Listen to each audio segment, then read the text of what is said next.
Salah satu nilai keaktifan itu kan sumbernya adalah dari pertanyaan ya. Kalau kita tuh aktif bertanya dan punya pertanyaan yang kritis, jadi nggak asal-asalan.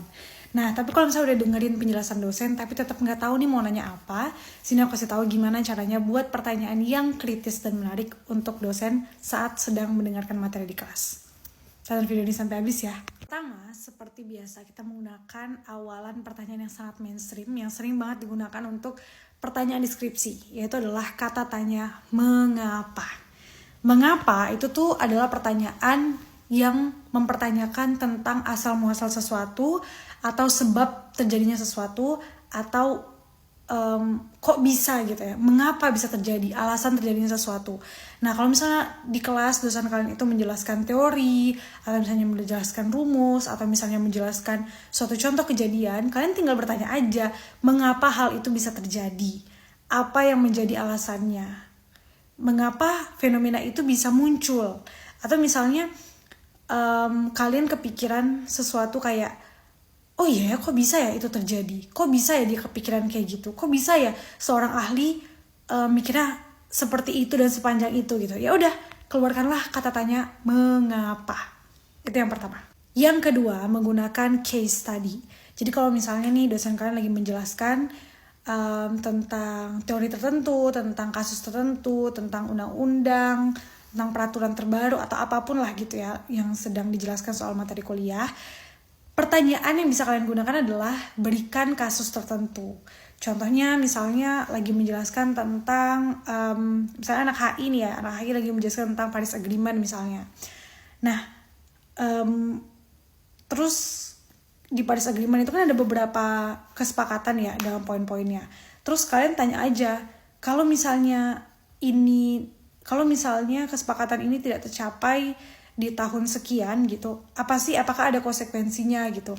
Atau misalnya kayak di dalam undang-undang itu kan ditargetkan turun berapa Celsius, tapi faktanya case-nya sekarang itu naiknya adalah segini gitu misalnya. Jadi kalian kayak menggunakan case untuk mempertanyakan sesuatu. Apa nih respon dari teori tersebut terhadap case ini, atau kejadian tersebut atau fenomena tersebut terhadap case yang kita bawa gitu. Jadi intinya adalah menggunakan case study.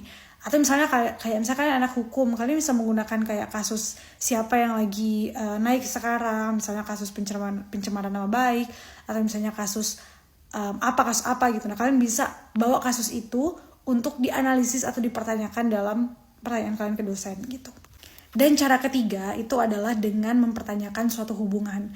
Jadi biasanya sebuah fenomena, sebuah teori, sebuah pemikiran, sebuah konsep, dan hal-hal yang bentuknya materi dan pelajaran itu tuh kebanyakan tidak berdiri sendiri gitu. Pasti mereka tuh saling terikat satu sama lain. Mereka saling terhubung.